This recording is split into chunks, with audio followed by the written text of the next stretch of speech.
no party obtained an absolute majority, meaning that none had more than half of the seats needed to govern on its own. To form a government, the Protectionist Party, led by Edmund Barton, received the support of the Labour Party. With this coalition, Edmund Barton was able to form a government and became the Prime Minister of Australia.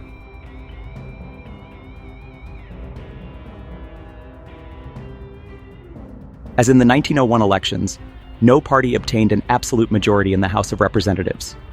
The Protectionist Party, led by Alfred Deakin, again needed to form an alliance to govern. Although they did not form an official coalition, the Labour Party provided support to the Protectionists on key issues, allowing Alfred Deakin to continue as Prime Minister. Although the Labour Party had more individual seats, no party had a clear majority. Alfred Deakin, with the support of other members and his ability to negotiate alliances, was able to form a minority government and remain as Prime Minister. Andrew Fisher became Prime Minister, and his party, Labour, was the first party in Australia's history to win an absolute majority in both Houses of Parliament. This was a landmark in Australian politics, as it allowed Fisher to implement a series of major reforms without relying on alliances with other parties. With this narrow victory, Joseph Cook became Prime Minister. However, the majority was very slim, which meant that Cook's government would be fragile and face constant challenges. Andrew Fisher returned as Prime Minister. This was a crucial election because it gave the Labour Party a stronger mandate and allowed Fisher to lead the country through the first years of World War I. The victory of the coalition led by Billy Hughes consolidated his position as Prime Minister. This election was significant because it solidified the fracture within the Labour Party and established a new political structure in Australia. Billy Hughes continued as Prime Minister after the 1919 election. Although the Nationalist Party did not win an absolute majority, Hughes was able to form a government with the support of independents. This election underscored the continuity of Hughes's leadership in a period of adjustment and recovery after the war. The Nationalists lost their absolute majority and depended on the support of the Country Party to form a government. Stanley Bruce became Prime Minister, following an agreement with Country Party leader Earl Page, resulting in the formation of a coalition. The coalition won a clear victory, consolidating Bruce's leadership and allowing him to continue with his modernization program and economic policies. The coalition won again, but with a reduced majority, indicating an increase in opposition and a more precarious political situation for Bruce. James Scullin became Prime Minister. His government immediately faced the Great Depression, which presented enormous economic and social challenges. Joseph Lyons became Prime Minister, leading a coalition that sought to stabilize the Australian economy during the Great Depression. Joseph Lyons continued as Prime Minister, consolidating his leadership in a period of economic recovery. Joseph Lyons continued as Prime Minister, reaffirming his leadership and the stability of the coalition government. None of the parties obtained an absolute majority, resulting in a hung parliament. Robert Menzies' coalition continued in government thanks to the support of two independents, but the political situation was very unstable due to the narrow difference in seats. John Curtin and the Labour Party won a landslide victory, consolidating their government during the war. Curtin continued as Prime Minister with a strong mandate. Ben Chifley and the Labour Party won a solid victory, allowing them to continue with their post-war policies and social reforms. Chifley focused on expanding the welfare state and modernizing the Australian economy. Robert Menzies became Prime Minister, marking the beginning of a long period of Liberal Country coalition government.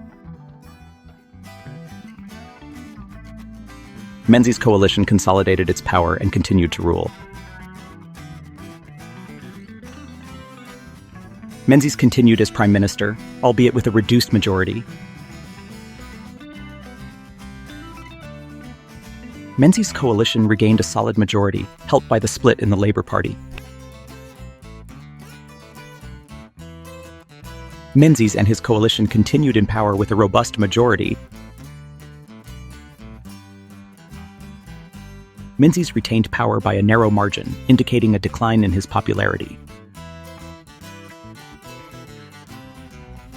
Menzies won a solid victory, extending his mandate.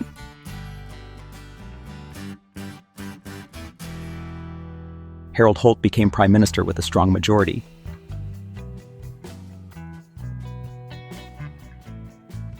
Gorton retained power, albeit with a reduced majority.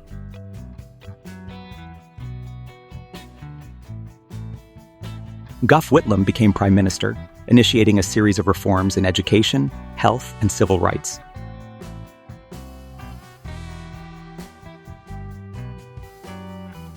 Whitlam remained in power, albeit with a reduced majority, and challenges in the Senate persisted.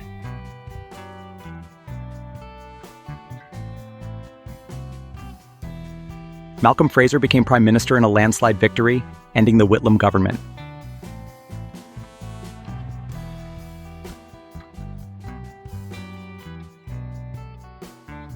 Fraser maintained a solid majority and continued with his government.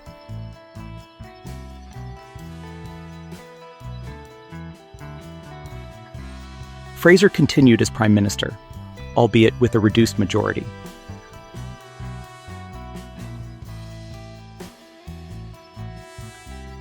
Hawke continued in power with a solid majority, allowing his reforms to continue.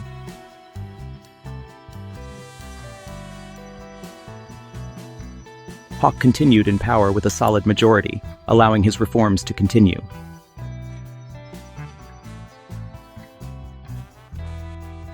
Hawke consolidated his leadership, enabling the implementation of further reforms.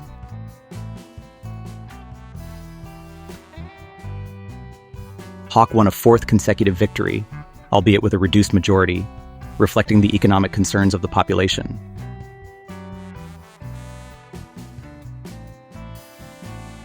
Paul Keating won the election, in part because of public concerns about Hewson's radical proposals.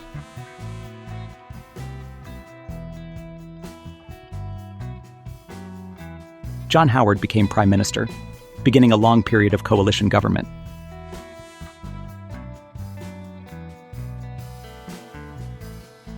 Howard retained power despite a reduction in his majority.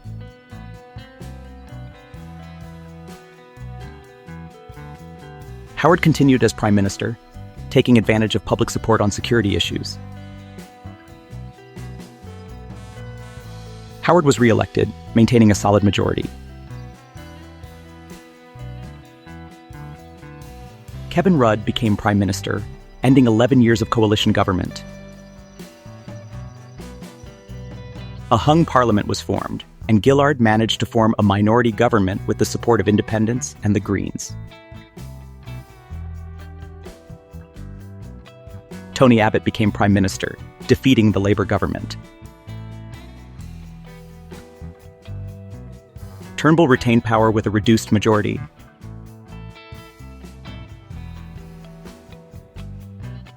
Morrison surprised many by winning, maintaining control of the government.